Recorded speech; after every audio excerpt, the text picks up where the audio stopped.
بسم اللہ الرحمن الرحیم۔ جیسا کہ آپ کو معلوم ہے کہ اپوزیشن کی آل پارٹیز کانفرنس کے بعد سے حکومتی ایوانوں کے اندر زلزلہ برپا ہے اور اس اے پی سی کا جو والکینو پھٹا ہے اس کے آفٹر شاکس بدستور جاری ہیں۔ حکومتی وزراء جس طرح کی غیر ذمہ داری کا مظاہرہ کر رہے ہیں وہ ملک کے اندر روز اپنے بیانات سے ایک نئے بحران کو جنم دیتے ہیں اور اپنے بیانات سے اس ملک کے اداروں کی پوزیشن متنازع کرنے کی کوشش کر رہے ہیں۔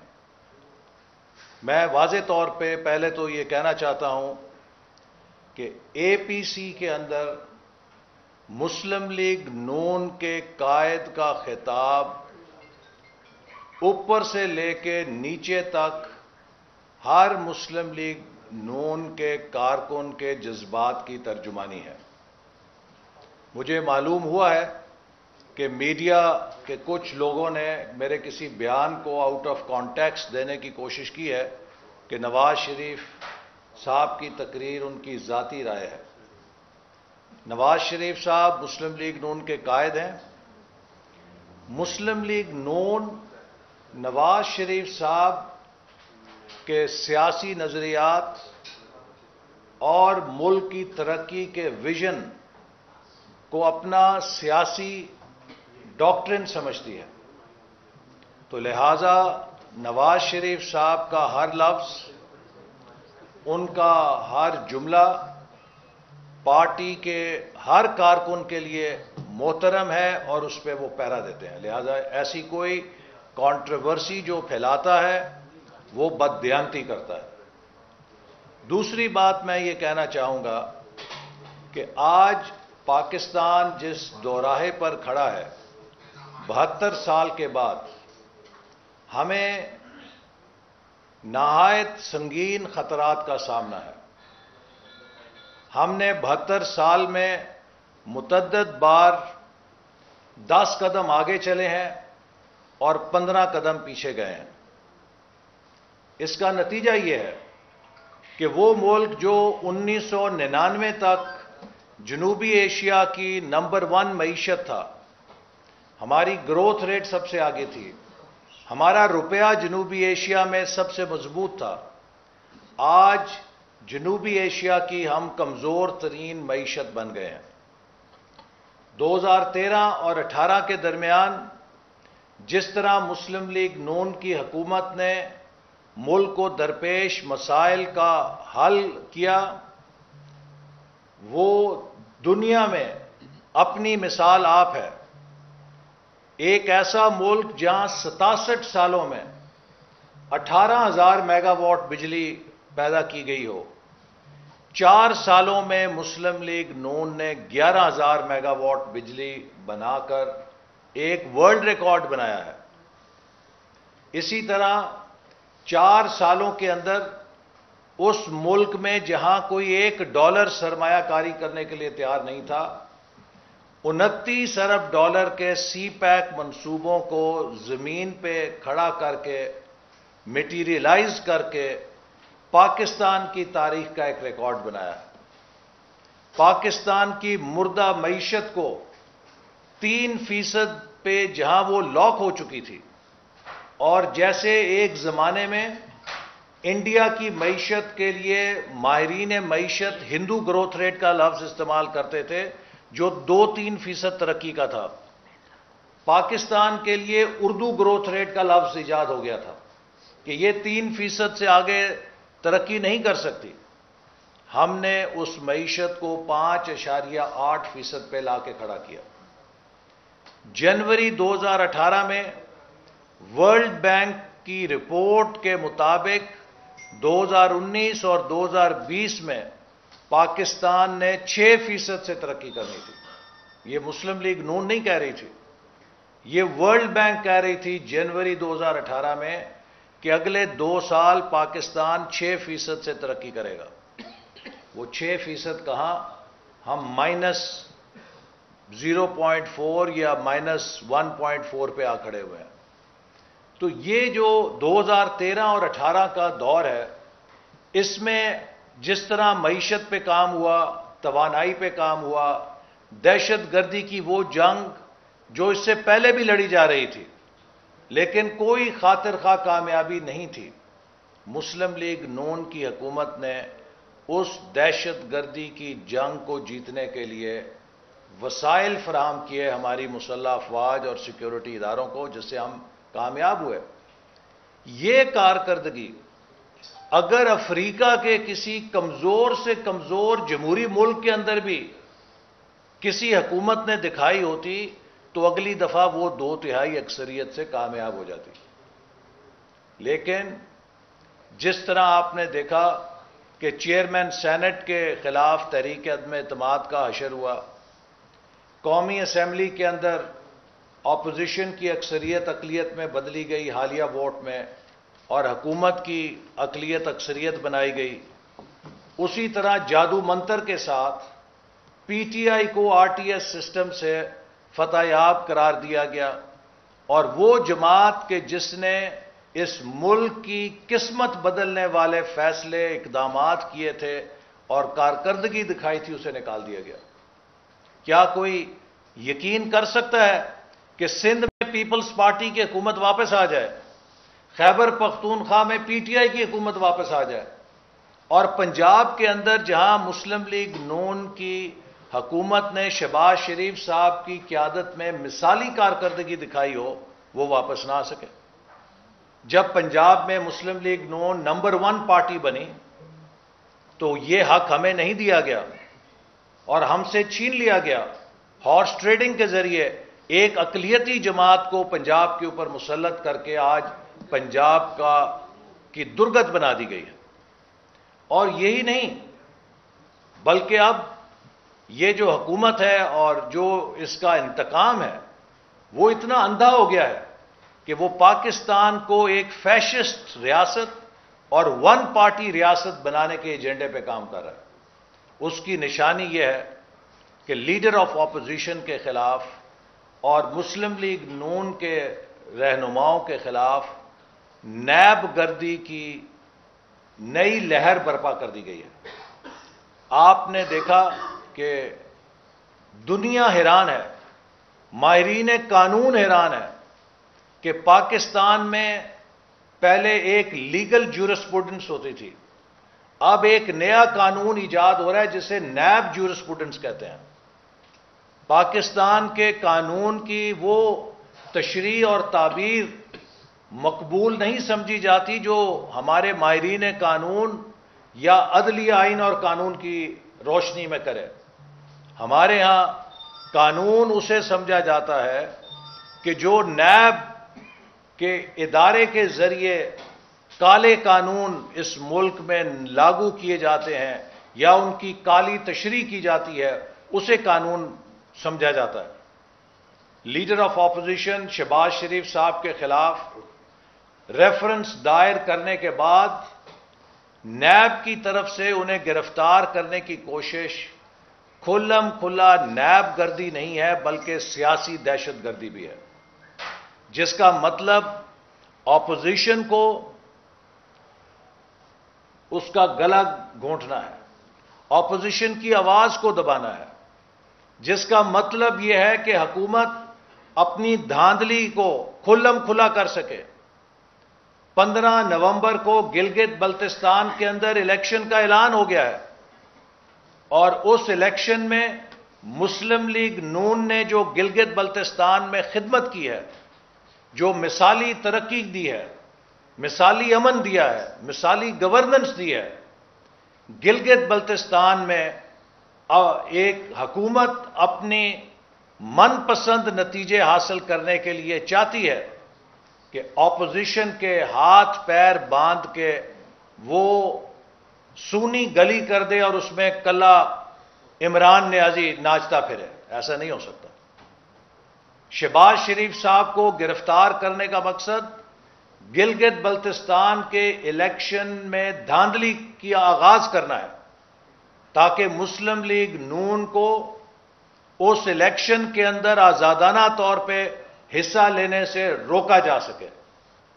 اور اگر حکومت نے یہ پری پول دھاندلی کے ہتھ کنڈے بند نہیں کیے تو ہم ان پر بھرپور احتجاج کریں گے. ہم عمران احمد نیازی کو اجازت نہیں دیں گے کہ وہ 2018 کا کھیل گلگت بلتستان کے الیکشن میں کھیل سکے. گلگت بلتستان کے عوام نواز شریف سے پیار کرتے ہیں کیونکہ نواز شریف نے گلگت بلتستان کو ان کے حقوق دیے ہیں، ان کو وہ ترقی سے روشناس کیا ہے جو 70 سال میں کسی نے نہیں دی تھی. گلگت بلتستان کا ڈیولپمنٹ بجٹ دگنا کیا. آج وہاں پر نیا ایک ترقی کا دور شروع ہو رہا ہے. اور اب مسلم لیگ نون کی اس مقبولیت کو دیکھتے ہوئے یہ حکومت مسلم لیگ نون کے صدر کو گرفتار کرنا چاہتی ہے تاکہ مسلم لیگ نون الیکشن کی مہم میں آزادانہ طور پہ حصہ نہ لے سکے. تو یہ سیاسی دہشت گردی اور دھاندلی کے ہتھ کنڈے ہم قبول نہیں کریں گے. اسی طرح پنجاب جس کے بلدیاتی نمائندوں کو پنجاب سے چھینا گیا اور غیر قانونی طور پہ 51,000 منتخب بلدیاتی نمائندوں کو برطرف کر کے حکومت اب پنجاب کے اندر بلدیاتی اداروں میں بھی اپنے لوگوں کو دھاندلی سے جتانے کا پلان بنا رہی ہے. اور اس مقصد کے لیے بھی وہ مسلم لیگ نون کے صدر کو میدان سے باہر کرنے کی خواہش رکھتی ہے. لیکن مجھے یقین ہے کہ پاکستان کا قانون عمران احمد نیازی یا نیب کی ذاتی جاگیر نہیں ہے. پاکستان کی عدلیہ پاکستان کے عوام کے بنیادی حقوق کا فیصلہ آئین اور قانون کے مطابق کرے گی. چونکہ سپریم کورٹ، اسلام آباد high court, Sindh high court اور پنجاب ہائی کورٹ بھی واضح طور پہ قرار دے چکے ہیں کہ کسی کو ٹرائل سے پہلے گرفتار کرنا اس کے بنیادی حق کی خلاف ورزی ہے. یہ لوگوں کی تذلیل ہے، یہ لوگوں کے ڈگنیٹی کو تباہ کرنے کا ذریعہ ہے. حکومت سارا کام کردار کشی کے اوپر کر رہی ہے، جھوٹے الزامات پھینکتی ہے. اور یقین کریں پنجاب کے عوام جب دیکھتے ہیں کہ وہ پنجاب کا وزیر اعلیٰ جس نے صبح شام اپنی دن رات پنجاب کے عوام کی خدمت کے لیے وقف کیے، جب وہ اسے عدالتوں کے اندر اپنی بیٹی کے ساتھ دھکے کھاتے دیکھتے ہیں تو پنجاب کے عوام پہ کیا گزرتی ہے یہ عمران احمد نیازی کو اندازہ نہیں ہے. یہ جو پنجاب کے ساتھ انتقام لیا جا رہا ہے وسیم اکرم پلس حکومت کی صورت میں کہ وہ 10 سال کی ساری محنت جو جناب شہباز شریف صاحب نے پنجاب میں کی اس کو ریورس کیا جا رہا ہے. ریورس سوئنگ تو نہیں آئی وسیم اکرم پلس کے پاس، لیکن ترقی کے اس سفر کو ریورس ضرور لگا دیا ہے. اور آج تعلیم کا ڈھانچہ گر رہا ہے، صحت کا ڈھانچہ گر رہا ہے، انفراسٹرکچر تباہ ہو رہا ہے، زراعت تباہ ہو رہی ہے. شہر جو چمکتے تھے آج وہ گندگی کا ڈھیر بن چکے ہیں اور ہر شہری پریشان ہے کہ پنجاب میں اس سے کس بات کا انتقام لیا جا رہا ہے.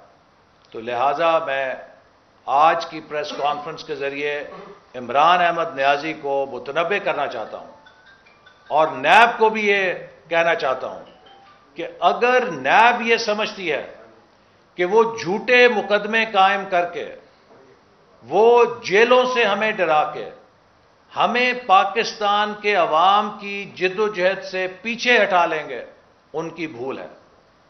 ہم جو جد و جہد کر رہے ہیں، ہم اپنے لیے نہیں کر رہے۔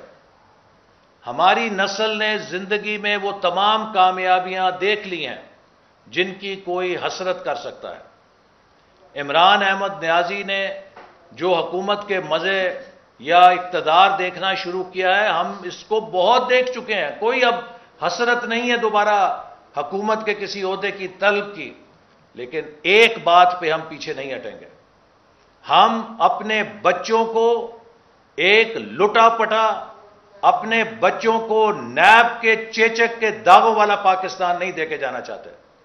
ہم اپنی اگلی نسل کو قائد اعظم کا پاکستان دے کے جانا چاہتے ہیں، جس میں آئین کی حکمرانی ہو، جس میں قانون کی بالادستی ہو، جس میں جمہوریت کی مضبوط بنیادیں ہوں، جس میں جو جس کو ووٹ ڈالے ووٹ اسی کا نکلے، جس میں غربت، بے روزگاری پاکستان کے عوام کا مقدر نہ ہو، پاکستان کو وہ مقام ملے جو قائد اعظم کی آنکھوں میں خواب تھا۔ اور 72 سال سے یہ خواب اس لیے پورا نہیں ہو سکا کہ پاکستان کے عوام کو یہ ملک چلانے کا موقع نہیں دیا گیا۔ جب بھی پاکستان کے عوام کے ہاتھ میں باغ دوڑ آتی ہے، سازش سے اس حکومت کو نکال دیا جاتا ہے، اس حکومت کی ٹانگیں کھینچی جاتی ہیں۔ آج بنگلہ دیش ہم سے آگے نکل گیا ہے، بھارت ہم سے آگے نکل چکا ہے، سری لنکا ہم سے آگے نکل چکا ہے، نیپال ہم سے آگے نکل گیا ہے، اور اب تو افغانستان جہاں خانہ جنگی تھی، اس کی کرنسی بھی ہمارے روپے سے مضبوط ہو گئی ہے۔ کب آنکھیں کھلیں گی؟ جس جنگ سے آرمی چیف قوم کو متنبع کر رہے ہیں کہ ہمیں ہائیبرڈ وار کا سامنا ہے، ہمیں اگر ہائیبرڈ وار جیتنی ہے تو ہائیبرڈ وار فوج اکیلی نہیں جیت سکتی۔ ہائیبرڈ وار کا نشانہ فوج نہیں ہوتی، ہائیبرڈ وار کا نشانہ پوری قوم ہوتی ہے، اس ملک کی معیشت ہوتی ہے، اس ملک کی سیاست ہوتی ہے، اس ملک کی معاشرت ہوتی ہے، اور اس ملک کا دفاع بھی ہوتا ہے۔ جب کسی ملک کے سیاسی نظام میں آپ انتشار پیدا کر دیں، پولرائزیشن پیدا کر دیں، کسی ملک کی معیشت کو آپ کھوکھلا اور تباہ کر دیں، کسی ملک کے معاشرے کے اندر آپ قانون کی دھجیاں بکھیر کے انارکی پیدا کر دیں، تو دشمن کو ایک گولی چلانے کی ضرورت نہیں، آپ انٹرنلی امپلوڈ کر جاتے ہیں۔ آج عمران احمد نیازی کی حکومت پاکستان کے خلاف اس ہائیبرڈ وار کا سب سے بڑا ٹول بنی ہوئی ہے، آلہ کار بنی ہوئی ہے۔ وہ مقاصد جو پاکستان کے دشمن اپنے عزائم سے حاصل کرنا چاہتے ہیں، عمران احمد نیازی کی حکومت ان مقاصد کو اپنی پالیسیوں کے ذریعے معیشت تباہ کر کے، سیاست میں انتشار پیدا کر کے، قوم کی یکجہتی کو تباہ کر کے، اور ملک کے اندر غربت، انارکی پھیلا کر ان مقاصد کو حاصل کر رہی ہے۔ لہذا میں سمجھتا ہوں کہ یہ جو ایجنڈا ہے کہ اپوزیشن کو دبایا جائے، آل پارٹیز کانفرنس کے بعد اپوزیشن کی آواز کو دھمکیوں سے کمزور کیا جا سکے، میں متنبع کرنا چاہتا ہوں۔ یہ مسلم لیگ نون ایک چٹان ہے، یہ وہ فولاد ہے جس نے جنرل مشرف کے مارشل لا کا بھی سامنا کیا۔ جنرل مشرف کا مارشل لا اپنی تمام آب و تاب کے باوجود جب سورج سوا نیزے پر تھا، مسلم لیگ نون کو پگھلا نہیں سکا۔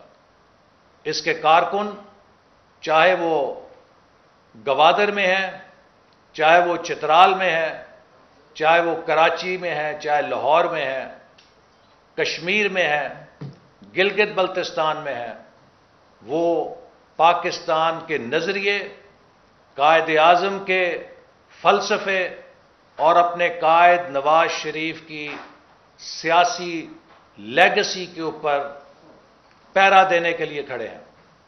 کوئی نہ اس جماعت کو توڑ سکتا ہے، نہ کوئی اس جماعت کو کمزور کر سکتا ہے، اور ہم آل پارٹیز کانفرنس کی قیادت کے ساتھ مل کر اس چارٹر کے لیے جو پاکستان کے مستقبل کا چارٹر ہے بھرپور جد و جہد کریں گے۔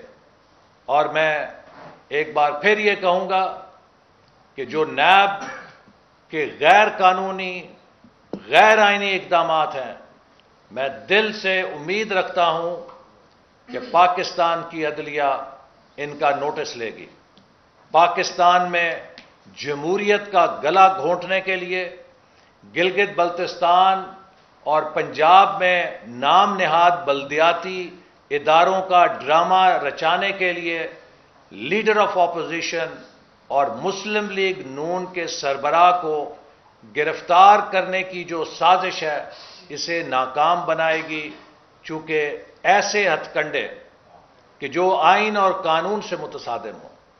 شہباز شریف صاحب کے خلاف ان کے ریمانڈ میں جو چیزیں ان سے نہیں پوچھ سکے جب وہ ان کی کسٹڈی میں تھے، پچھلے 4 مہینے میں سوالات نہیں تھے، اور پھر ریفرنس دائر ہو گیا۔ اب جب ریفرنس دائر ہو گیا تو اب آپ نے کیا کرنا ہے؟ وہ تو اب ٹرائل کورٹ نے فیصلہ کرنا ہے۔ تو اس موقع پہ گرفتاری کرنا خالصتاً بدنیتی ہے اور سیاسی دہشت گردی ہے، تاکہ اس ملک کو ون پارٹی سٹیٹ بنایا جائے۔ ہم ایسا نہیں ہونے دیں گے، اور میں میڈیا کے لیے بھی آواز اٹھاؤں گا کہ حکومت جو صحافیوں پہ جھوٹے مقدمے بنا رہی ہے، ہم ان کی شدید مذمت کرتے ہیں۔ اور میر شکیل الرحمان صاحب جن کی گرفتاری کو 7 ماہ گزر چکے ہیں اور حکومت کوئی جواز نہیں فراہم کر سکی، ماں سوائے اس بات کے کہ عمران احمد نیازی نے اس بات کی ضد کی تھی کہ میں میر شکیل الرحمان کو گرفتار کرنا چاہتا ہوں۔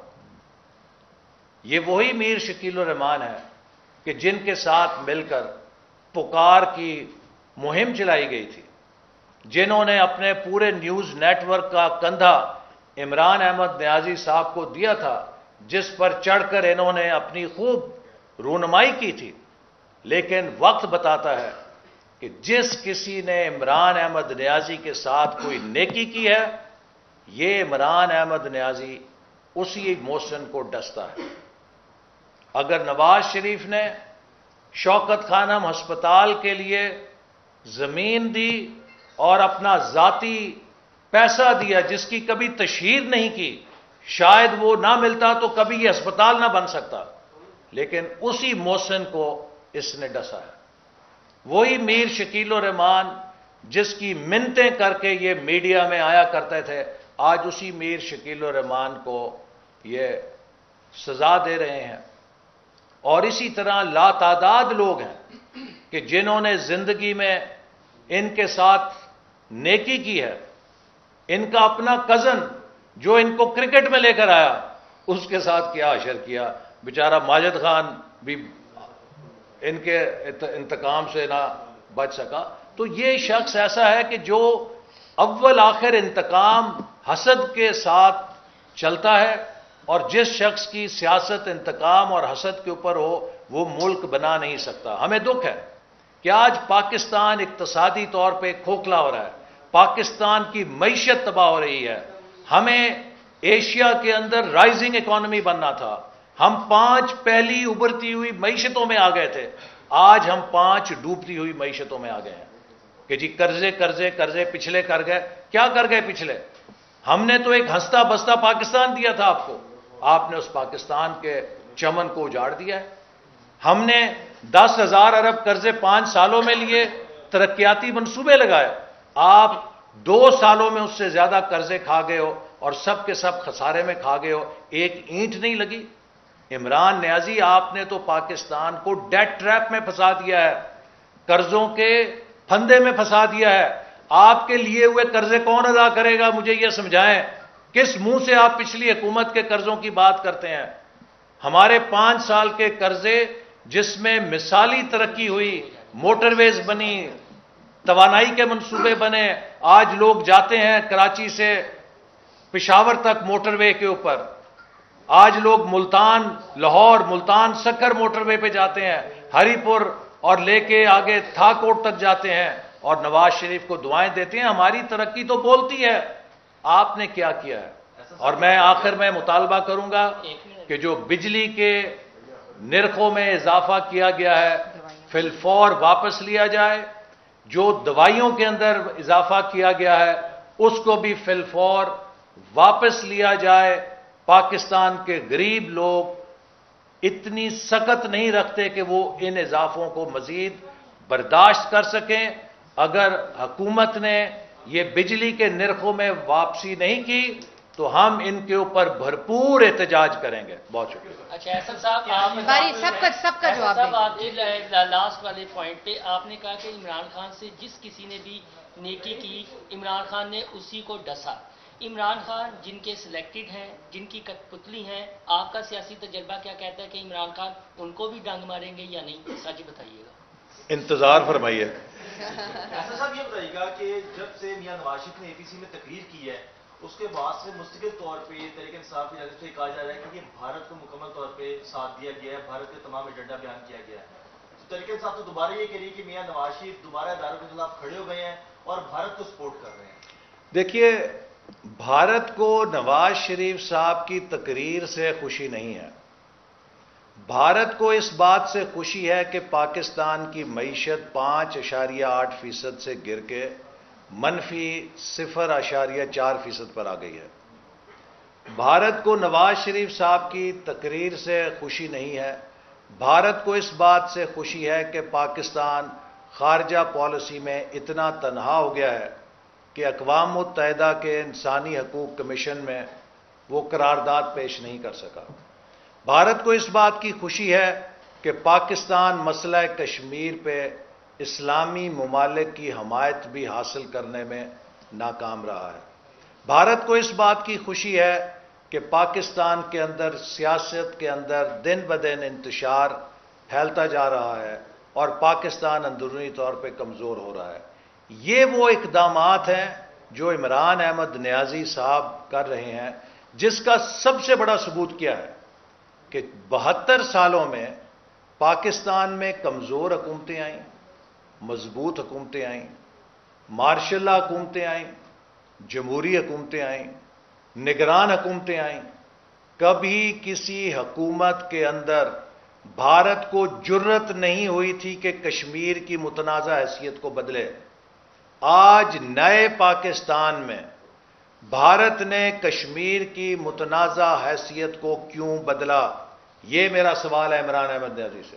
یہ بتائیے گا کہ طلال صاحب کیا واقعی کی لاہور کے نجی اسپتال میں داخل ہیں؟ میرے علم میں نہیں ہے. ایسا صاحب یہ بتائیے گا کہ نواز شریف نے ٹویٹ کیا کہ پاسداری اب کی جائے گی, عسکری قیادت سے نہ ملا جائے. اب آپ لوگ پاسداری کریں گے کہ آرمی چیف سے آپ لوگ تنہائی ملاقاتیں نہ کریں؟ آپ نے ملاقات کی ہوئی ہے. دیکھیے, میں اس بات کی جی نہیں, محمد زبیر کی تشریف کی ہے, آپ انہیں ایک میسج دیں گے کہ اپنے جو ان کا آئین ہے اس کے مطابق سیاسی لوگوں سے ملاقات نہیں کر سکتے آرمی چیف؟ میں اس بات کی کئی دفعہ وضاحت کر چکا ہوں کہ وزیر داخلہ سے اترنے کے بعد میری آرمی چیف کے ساتھ کوئی 1-on-1 ملاقات نہیں ہوئی. یہ شیخ رشید صاحب کی ڈس انفارمیشن ہے. میری آرمی چیف صاحب کے ساتھ وہی ملاقات ہوئی ہے جو تمام پاکستان کے پارلیمانی لیڈرز کے ہمراہ گلگت بلتستان کے موضوع پر ہوئی ہے, اور وہ بھی اس لیے کہ مجھے میرے پارٹی کے صدر نے کہا کہ آپ نے میرے ہمراہ اس لیے چلنا ہے کہ میں گلگت بلتستان کے معاملات کو ایز سیکرٹری جنرل دیکھ رہا ہوں ان کے انتخابات کے حوالے سے, اور ابھی وہاں دورہ کر کے آیا تھا. تو انہوں نے کہا آپ چونکہ باخبر ہیں وہاں کے ایشو سے, آپ نے میرے ہمراہ چلنا ہے, تب میں وہاں پر گیا. تو اس سے زیادہ نہ کوئی ملاقات ہوئی, نہ اس سے کم ملاقات. فرمائیں کہ مسلم لیگ نون نے تو ڈیسیژن لیا کہ آپ آرمی چیف سے یا اس قسم کی ملاقاتیں اب نہیں کی جائیں, لیکن مسلم لیگ نون اب ایک بڑے پولیٹیکل الائنس کا حصہ ہے. تو کیا یہ تجویز, یہ فیصلہ پی ٹی ایم کے پلیٹ فارم سے بھی آ سکتا ہے سامنے؟ آپ ایسی تجویز پیش کریں گے یہ پی ڈی ایم کیوں نہیں؟ دیکھیے ہر پارٹی کی اپنی پالیسی ہے. ہم نے تو اپنی پارٹی کا فیصلہ کیا ہے اور میں سمجھتا ہوں کہ یہ آپ دیکھیے کہ اپوزیشن جماعتوں کا کردار دیکھیے اور حکومت کا کردار دیکھیے. ایک نہایت حساس سیکیورٹی کے حوالے سے گلگت بلتستان کے مسئلے پر جب مشاورت کی گئی تو اپوزیشن پارٹیز میں اتنی رسپانسبلٹی تھی کہ کسی نے اس خبر کو لیک نہیں کیا. یہ دنیا بھر میں ان کیمرہ سیشنز ہوتے ہیں الیکٹڈ لیڈرشپ کے بریفنگ کے لیے. ہر جمہوریت میں، امریکہ کی جمہوریت میں، برطانیہ میں، یورپ میں یہ ایک روٹین ہے کہ کسی سیکیورٹی کے مسئلے پہ آپ پی آئی اے والوں سے تو نہیں پوچھیں گے، یا کوئی سیکیورٹی کا مسئلہ ہے اس پہ آپ کو ریلوے والے آ کے بریفنگ تو نہیں دیں گے. اس پہ تو آپ کو عسکری ادارے ہی بریف کر سکتے ہیں. یہ معمول کا حصہ ہوتی ہے جمہوریت میں. لیکن حکومت کے وزراء نے اس میٹنگ کو سیاسی مقاصد کے لیے استعمال کر کے اپوزیشن سے زیادہ ہمارے قومی اداروں کو نقصان پہنچایا.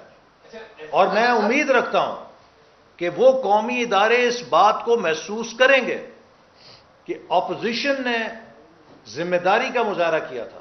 یہ خود وہ حکومت ہے جو دعویٰ کرتی ہے کہ ہم ایک پیج پر ہیں، اس کی غیر ذمہ داری سے اور اس کی سیاست بازی سے جو ہر موضوع پہ کرنا چاہتی ہے، اس نے قومی اداروں کو ان کے لیے بلا وجہ پولیٹیکل کانٹروورسی کھڑی کی ہے. احسن صاحب، یہ کیسی سیاست ہے کہ ابھی آپ کو بتایا گیا، آپ سے ریکویسٹ بھی پوچھا گیا طلال چودھری صاحب کا، اور آپ نے اس کو اتنا اگنور کر دیا.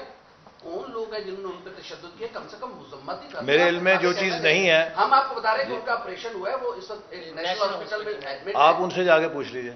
سر آپ کی پارٹی کے نہیں پتا نا، اور پتا نہیں کیا وہ پاسداری کرے اپنے میں، تو کیا وہ لوگ اپنے حلف کی پاسداری نہیں کر رہے ہیں جن کے بارے میں ٹویٹ؟ دیکھیے پاکستان کا ہر شہری جو پاکستان کے آئین کا حلف اٹھاتا ہے اس کا فرض ہے کہ وہ اس کی پاسداری کرے.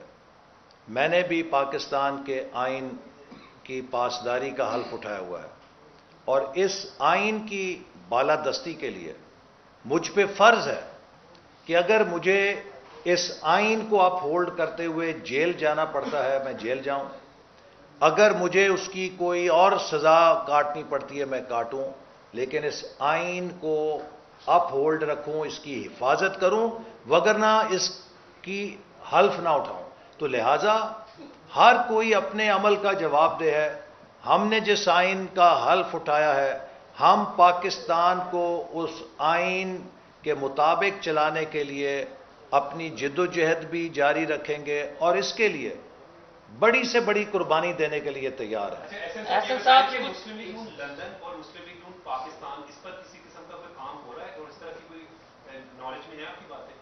پاکستان مسلم لیگ نون صرف ایک ہے جو پاکستان میں بھی ہے، اس کی شاخیں لندن اور امریکہ اور جاپان اور یورپ، اوورسیز چیپٹر ہر جگہ ہیں. لہذا کوئی فرق کرنے کی ضرورت نہیں ہے. مسلم لیگ نون کے اندر آپ کو پتہ ہے کہ ایک ہی نظریہ، ایک ہی فلسفہ اور ایک ہی قیادت ہے. شہباز شریف صاحب سے لے کے ایک عام کارکن تک اپنی قائد کے ساتھ وفادار ہے، اور جو کوئی کسی قسم کی اس میں تقسیم کی افواہ سازی کرتا ہے تو وہ اپنے دماغ میں خوش ہو، حقیقت سے اس کا تعلق نہیں.